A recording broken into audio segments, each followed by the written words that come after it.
একটা यूनिवर्सिटी তৈরি করে পুরো নালন্দার আদলে। আপনি आर्मी में थे क्या? मैं आर्मी में था वहाँ, तो अभी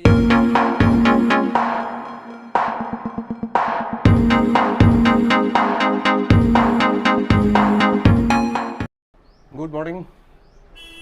আজকে শনিবার, আবার আমরা একটা রোড ট্রিপের জন্য তৈরি। বাবা মা গোছগাছ করছে, রেডি হচ্ছে।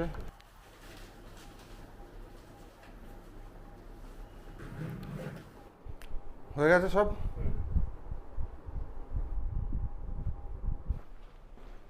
না নিইনি, আসল জিনিসটাই নিইনি, গাড়ির চাবি। হায়দ্রাবাদ শনিবার সকালে জ্যামাচ্ছন্ন। এখন বাজে 9:38। তো অ্যাবাউট অ্যানাদার 3 ঘন্টা 15-20 মিনিটে আমাদের জায়গায় পৌঁছে যাওয়ার কথা। বাবা কিছু বলো। চুপ করে থাকলে তো এই ব্যাপারটা পুরো মনোলগ হয়ে যাবে। মনোলগই করতে হবে। কথা বলতে এত ভালো একটু পাশে ফুল গাছ দেখা যাচ্ছে।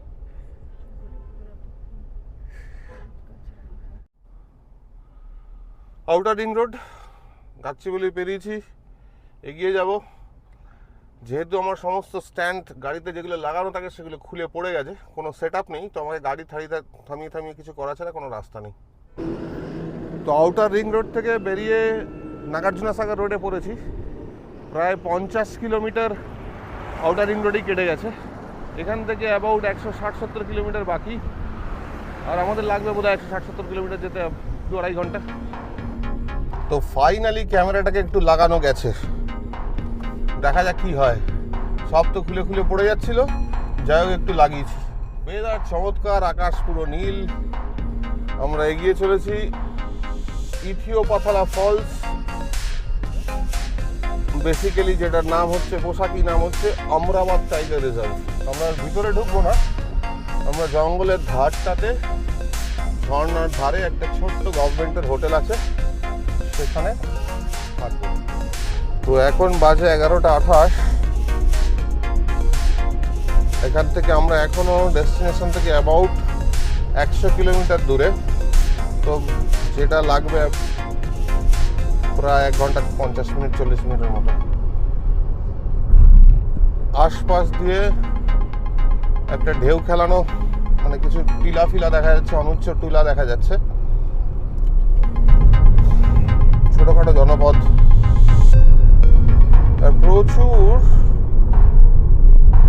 গাছপালা আর কি। পাহাড়ের গায়ে পুরো কম্বলের মতো গাছ দেখতে পাচ্ছিলাম। যেহেতু ক্যামেরার একটু গন্ডগোল করছে, ক্যামেরার সেটিং আপ নিয়ে প্রবল সমস্যা চলেছে আজকে, সেগুলোকে দেখানোর মতো পরিস্থিতি আর তৈরি করতে পারিনি।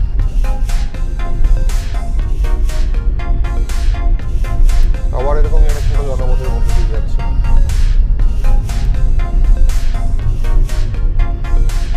এটা খুব লক্ষণীয়, যেখানেও প্রচুর কাস্তে হাতুড়ি তারা সিম্বল দেখতে পাচ্ছি। ভেড়াই তো আছে মনে হচ্ছে আমার, যথারীতি ভেড়ার ছড়াছড়ি, ছাগল ভেড়া। এই না হলে ভারতীয় হাইওয়ে। অবশ্য খারাপ কিছু না, ওরা যাবে কোথা দিকে সেটা একটা প্রশ্ন। রাস্তা করে তুমি গাড়ি নিয়ে গেলেই হবে। মানে বলতে চাইছি যে ভেড়া নিয়ে যাবে, সারাদিনের জন্য টিফিন ক্যারিয়ার খাবার টাবার নিয়ে বেরিয়ে পড়েছে। সকাল থেকে এই আবার ঠিক 3:30 বাজবে তখন বাড়ি। হ্যাঁ, এই যে এতক্ষণ ওদের কাজ হচ্ছে ভেড়াগুলো ছড়ে বেড়াবে, ওরা এক জায়গায় বসে থাকবে, ছায়ায় ঝিমোবে। দুজন থাকলে 2-3জন থাকে তো এই কন্ট্রোল করার জন্য, এই 3জনে মিলে গাছের তলায় বসে গল্প গুজব করবে বা ঝিমোবে দুদিন পাশাপাশি, এ ওরা দল নিয়ে চলে যাবে। এইবার এই যে লোকগুলো, এইগুলো ক্রিয়েটিভ জন্ম দেবেই আর কি, তাই না? বসে বসে ভাববে, তো সে কি করবে, ঘুমোবে বা ভাববে। এবার যার একটু ভাবনার শক্তিটা বিস্তৃত থাকবে, সে গান বাঁধবে। তাই তো গ্রামের বাঁশি তো বাঁশ কেটে নিল, কেটে নিয়ে ফুটো করে বাঁশি তৈরি করলো, আর দিয়ে আওয়াজ বেরোলো, গাছতলায় দাঁড়িয়ে গরুগুলো চড়ালো। তো আমরা একটু চা খেতে নামলাম।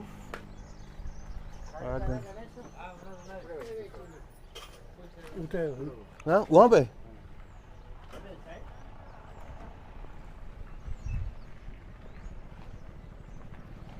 একটু চাটা একটু খেয়ে নি। মা খাবে?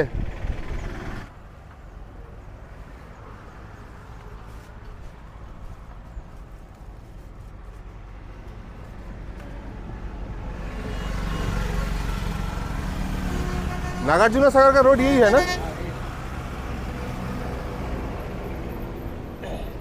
नो नो चलो।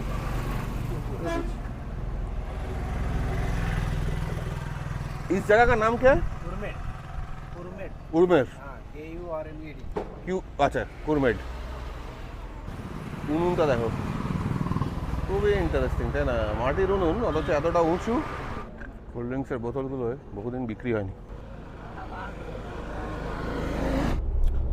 তো আমরা আমরাবাদ টাইগার রিজার্ভ বাফার জোনে ঢুকে পড়েছি। Buffer zone in the sense forest এরিয়ার মধ্যে, কিন্তু এখানটা পুরোটাই ডিফরেস্টেশন হয়ে যাচ্ছে আর কি। পুরো ডিফরেস্টেশন হয়ে যাচ্ছে, কেটে এমনিতেই এখানে বড় গাছের সংখ্যা কম। ইটস বেসিক্যালি ওই আর কি, মানে ফ্ল্যাট ল্যান্ড। যে ডিফরেস্টেশন হচ্ছে, ইনফ্যাক্ট টু বি অনেস্ট ছোটোখাটো মানে কারখানাও দেখা যাচ্ছে, ভূপালে যেরকম হয়েছে আর কি। এই করতে করতেই পুরো টাইগার রিজার্ভটা হয়তো এনক্রোচড হয়ে যেতে পারে যে কোনো সময়। এইটাই তো সমস্যা। কি বলছো মা? বলছি ঝোপ ঝোপ গাছ, মানে হ্যাঁ, এই অঞ্চলের গাছগুলো সবই ঝোপ ঝোপ, মানে এই এটা ঠিক তুমি যদি যত ওই ওই ইস্টার্ন সাইডে যাবে, মানে ছত্তিশগড় হোক, উড়িষ্যা হোক বা ঝাড়খণ্ডের মধ্যে হলো, ওই যে শাল পিয়াল, এই যে বড় বড় গাছগুলো, সেইটা এখানে অ্যাবসেন্ট। আবার তুমি পশ্চিমঘাট পর্বতমালার কাছাকাছি গিয়ে পৌঁছালে, মানে যেখানে বৃষ্টি বেশি হয়, সেই জায়গাতে আবার তুমি বড় বড় গাছ কিছু পাবে। যেটা আপনাদের দেখানো যাচ্ছে না, ডান দিকের ল্যান্ডস্কেপটা না দুর্দান্ত মায়াবী হয়ে গেছে পুরো। ছোট উঁচু উঁচু পাহাড়, ছোট ছোট ঝোপ জাতীয় গাছ। গাছ, আর তারপর ওই পাশে নদী কি যায় না, তার ধারটা নীল দেখাচ্ছে, ওই যে নীলচে নীলচে দেখাচ্ছে। ওটার পাহাড়ি।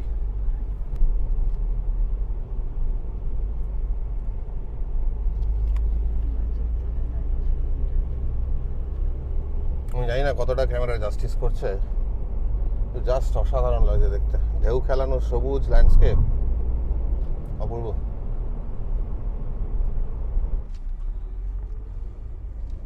তো আমরা যেটাতে যাচ্ছি সেটা যে নাগার্জুনা সাগর যে ওয়াটারটা না, মানে এই জলটা, ড্যামটা, এটা তো কৃষ্ণার জল যেটা বললাম আগে। ঠিক। কিন্তু এইটার একটা ইতিহাস আছে। এই তিনটে পাহাড়ের মধ্যে একটা ন্যাচারাল ফর্মেশন ছিল, এই কৃষ্ণা এখান দিয়ে বয়ে গেছে। এইখানে জলটাকে দেখলে একটা সাইড বন্ধ করে দিলেই পুরো জলটাকে আটকে দেওয়া যায়, জাস্ট একটা সাইড বন্ধ করে দিলে। এখানে তিনটে গ্রাম ছিল, এবং তার চেয়েও বড় জিনিস, এইটা ছিল দক্ষিণ ভারতের সবচেয়ে বড় বুদ্ধিস্ট সেটেলমেন্ট। Buddhist settlement. এবং এর ইতিহাস চলে যায় নালন্দার সময়। আচ্ছা। এইখানের যে নাগার্জুনা হচ্ছে এখানকার এক বংশ আর কি, রাজবংশ টাইপের। আমি এক্স্যাক্টলি জানি না, আর একটু পড়াশোনা করলে হয়তো জানতে পারবো। তো যে বংশটা নাগার্জুনার, যেটা কেউ একটা নালন্দায় পড়তে গেছিল আচ্ছা। সেই সময়। তো যেটা হয় বুদ্ধের ওই আর কি, বেসিক্যালি বুদ্ধিস্ট এডুকেশন দেওয়া হতো নালন্দাতে। তাতে সে মানে ওই আর কি প্রচন্ড ইন্সপায়ার্ড হয়, এবং এখানে এসে একটা ইউনিভার্সিটি তৈরি করে পুরো নালন্দার আদলে। তো আলটিমেটলি যেটা হলো, যখন দেখা গেল যে মানে এইটার একটা ওয়াটার ফর্মেশন আছে এবং এখানে জলকষ্ট তো ছিলই এই অঞ্চলে, তখন এই ড্যামটা যখন প্ল্যান করা হলো, এখানে কোনো পুনর্বাসন, যতদূর আমি জানি শুনেছি, কোনো পুনর্বাসনও দেওয়া হয়নি। এসে বলা হয় গ্রামগুলোর লোকগুলোকে, তোমরা এই পাহাড়ের ওপর উঠে যাও বা অন্য কোথাও চলে যাও, যে কৃষ্ণার জল এখানে ঢুকিয়ে দেওয়া হবে। এবং এই যে ইউনিভার্সিটির যে পুরো ধ্বংসাবশেষগুলো ছিল, সেগুলো কিন্তু এখানেই ছিল। সেটা পুরো রাত, অলমোস্ট রাতারাতি আর কি, কৃষ্ণাকে লক গেটটা একটা বন্ধ করে দিয়ে জল ঢুকিয়ে দেওয়া হলো, সব জলের তলায় চলে গেল। শুধু পাহাড়টার ওপরে কিছু কিছু জিনিস তুলে রাখা হয়েছিল, এবং পাহাড়টার ওপরে যে পোর্শনটা ছিল ইউনিভার্সিটি অফ বুদ্ধিস্ট সেটেলমেন্টের, সেটা রয়ে গেছে। সেটা দিয়ে একটা ছোট্ট মিউজিয়ামও আছে। তো আমাদের টার্গেট হবে কালকে সকালবেলা সেই মিউজিয়ামটা দেখে এবং নেবো। ইন্টারেস্টিংলি যদি জানি না খোলা আছে কি নেই কোভিডের পরবর্তীকালে, যদি হয় তাহলে আমার সেখানে যাওয়ার ইচ্ছা আছে। এবং যেহেতু এটা পাহাড়ের মাঝখানটাতে, বললাম পাহাড়ের ওপরটায় আছে, এই পাহাড়টার মাথাটাই জেগে আছে জলের ওপর। আচ্ছা ভ্যালিটা তো জল, ফলে পাহাড়ের মাথার ওপর মিউজিয়ামটা যেটুকু তৈরি করা হয়েছে আর কি, যেটুকু ছিল তুলে এনে আচ্ছা কিন্তু তার সাথে সেখানে কিছু যেটা এই নৌকো করে যেতে হবে। নৌকো করে যেতে হবে। আমরা ঢুকে গেছি মোটামুটি, সামনে পাহাড়গুলো দেখা যাচ্ছে। এই পাহাড়ের পিছনটাতে এই ড্যামটা তৈরি হয়েছে এবং এই পাহাড় থেকেই আবার আমি ওই আমরাবাদ টাইগার রিজার্ভের বা বেসিক্যালি নাল্লামাল্লা জঙ্গলের মধ্যে ঢুকে যাচ্ছি আর কি। ঠিক আছে, বাঁ দিকে হুম তুমি টাইগার রিজার্ভে আবার ঢুকে গেলে। দারুণ না? হুম দারুণ লাগছে। জায়গাটা সুন্দর, জায়গাটা সত্যিই সুন্দর।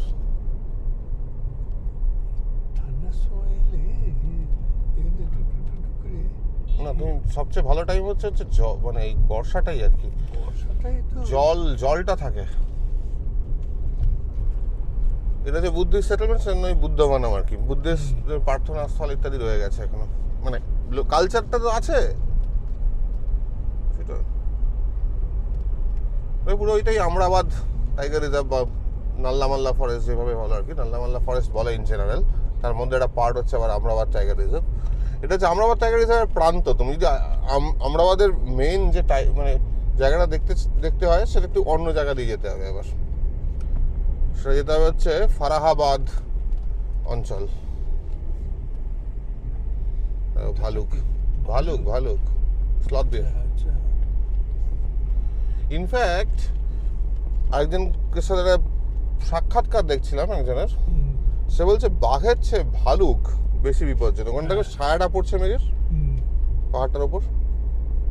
ভালুক বিপজ্জনক তো। কেন বলছে যে এক্স্যাক্টলি বলছে যে মানুষ বাঘ না। ইজ প্রেডিক্টেবল, হুম, কিন্তু ভালুককে প্রেডিক্ট করা যায় না। আর একটা থাপ পড়ে বলছে পুরো মুন্ডু উড়িয়ে দিতে দেখছো, এটা ছোটখাটো শহর ব্যাপার। এবার কারণ লোকজন আছে, ঠিক আছে, এই দেখো টুকটাক হোটেল, কিন্তু ঘটনা যেটা, এটা তেলেঙ্গানা ট্যুরিজমেরও ঘটনা যেটা, সেটা হচ্ছে এই 50 বছর আগে এইখানে তুমি জিনিসটা ভাবো, যার এখানে কোয়ার্টার আছে, হুম, যারা থাকতো, একটু বেরোলে রাত্রিবেলা বেরোস না ভাই, এরকম হবে না, একটু বাঘ আসবে। ওই যে খুব খৈরি যে ভদ্রলোক, হ্যাঁ, যে ভদ্রলোক বলছিলেন যে এটা সন্ধ্যেবেলা ব্যাপার খৈরি বসতে। তো আমি এখানে বোটিংটার খবর নিয়ে নিলাম, যে বোটটা করে যেতে হয় মিউজিয়ামটায়, কালকে যাওয়ার ইচ্ছা আছে। বোটটা ছাড়ে হচ্ছে 9:30, 11:30, 1:30টায়, আর মিউজিয়ামটা বন্ধ হয় 4টে। বললো ক্যামেরা অ্যালাউড। তো কালকে 9টার সময় একটা ফোন নাম্বারও দিয়ে দিল, বললো 9টার সময় ফোন করে দে, কালকে বোট পাওয়া যাবে। বাট মানে এটা বোট ছাড়া বা না ছাড়া ডিপেন্ড করে পাবলিক ডিমান্ডের উপর। তো এখন আমরা এগিয়ে যাচ্ছি ওই মানে আমরা যেখানে থাকবো আর কি, ইথিওপাতলা ফলসটার দিকে। এর প্রোনাউন্সিয়েশনটা প্রচণ্ড মাখিয়েছি, তো ভদ্রলোক বুঝতেই পারছিলেন আমি ঠিক কী বলতে চাই। ফলসটার নামটা করে একটা কঠিন প্রোনাউন্সিয়েশন আছে, জানতে হবে। বসে পড়ো, তুমি কোথায় যাচ্ছ? টাকা আছে কেন?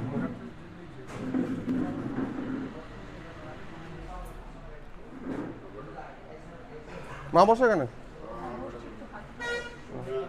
স্যানিটাইজার নিয়ে আসলাম, স্যানিটাইজার এসছে তো। তো খাওয়া দাওয়া করতে বসলাম এখানে। তো 2টো চিকেন বিরিয়ানি আর একটা মাছ জন্য অমলেট ভাত নেওয়া হচ্ছে। তো বিরিয়ানি প্রচুর কোয়ান্টিটি, মা নিয়েছে ভাত, পাঁপড় ইত্যাদি ইত্যাদি।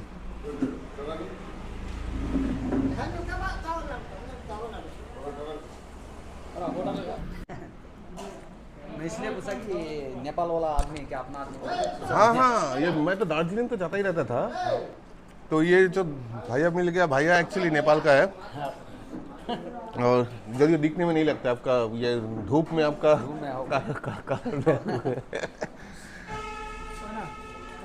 यहाँ पे सिलीगुड़ी का आदमी बोल रहे थे।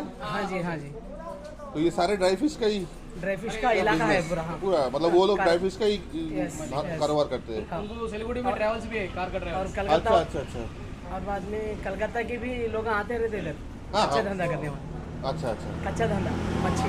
तेलंगाना में नदियाँ हैं ज़्यादा, लेकिन नदिया जाता है, मगर ये सारे जो रहू कतला फिश ये सारे ये पूरा इधर से निकल के इधर आता से है। निकलता है। अपना भाई है, हैं? अपना भाई है, हाँ। उधर एक नेपाली का है। आप नेपाल से कब आए थे उस जगह से? बहुत साल हो गए कितना फिर? 15-20 साल हुआ। 15-20 साल। अब जाते हैं घर में? हर साल जाके आते हैं उनके गाँव। हर साल जाते रहते हर हैं? साल कैसे जाते हैं आप? सर हम दिल्ली दिल्ली होके होके जाते हैं। हैं, बनवासा दिल्ली। अच्छा 2002 में मैं वहाँ से आया, मैं इधर का। अच्छा, वहाँ पे आप आर्मी में थे क्या? मैं आर्मी में था वहाँ, तो अभी इधर आके मैं कुकिंग काम कर रहा हूँ साथ में। शेफ है अपना, main शेफ। chef। अच्छी बड़ी इधर बड़ी इधर इधर सारी सारी कर लगे, इधर ही घर है। आगे क्या है ना, थोड़ा सा शराब को ये हो गया। हाँ वैसा। এখন বাজে 2টো, আমাদের খাওয়া দাওয়া শেষ, এবার আমরা বেরিয়ে পড়েছি। প্রচুর গরম লাগছে এখন। তো যাই হোক আমরা যাচ্ছি এখন, এখানেই খেয়ে নিলাম আর কি, দিয়ে এবার ভাবছি খেয়ে দিয়ে হোটেলে ঢুকবো খন আর কি। তো যেখানে যে মজার ব্যাপার হলো সেটা আপনারা দেখতে পাবেন। তো যে ভদ্রলোকটি সার্ভ করছিলেন তিনি নেপালে আর্মিতেও ছিলেন। তো তারপর যুদ্ধের সময় ওই কাইন্ড অফ সিভিল ওয়ারের সময় তিনি ওখান থেকে পালিয়ে আসেন, বিভিন্ন জায়গায় রান্না বান্না করার পর আপাতত এখানে স্থিতি হয়েছেন প্রায় 17-18 বছর ধরে নেপালের বাইরে ঘুরে বেড়াচ্ছেন।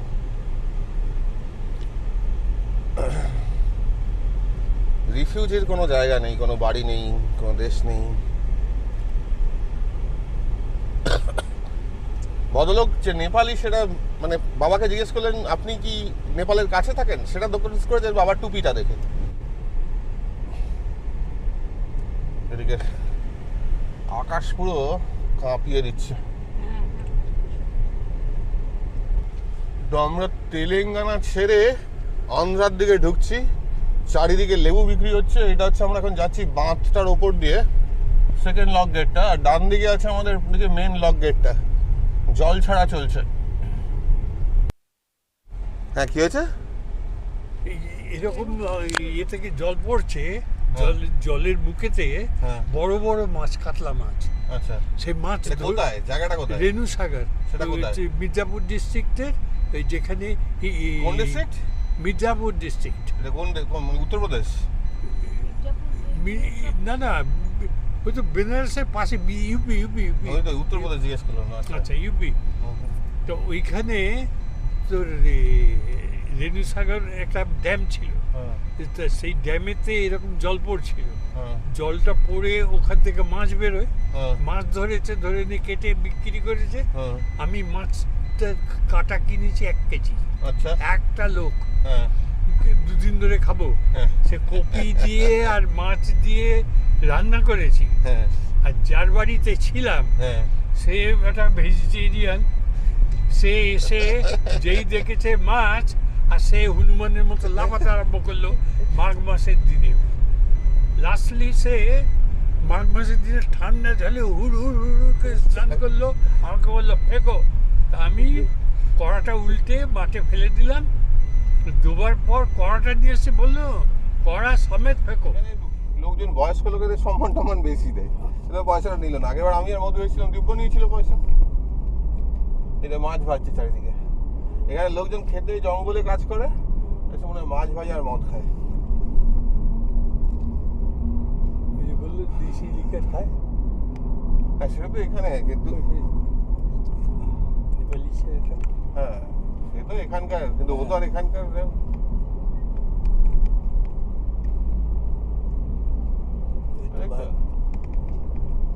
এটা একসময় তো পুরোটাই বাঘের জঙ্গল ছিল। পৌঁছে গেছি, তো এইখানেই ব্যাপারটা চেক ইন করা যাক। তো আমি চেক ইন করে নিচ্ছি, চেক ইন করে নিয়ে তারপর আবার আপনার সাথে কথা হচ্ছে। এখানটা হোটেল এরকম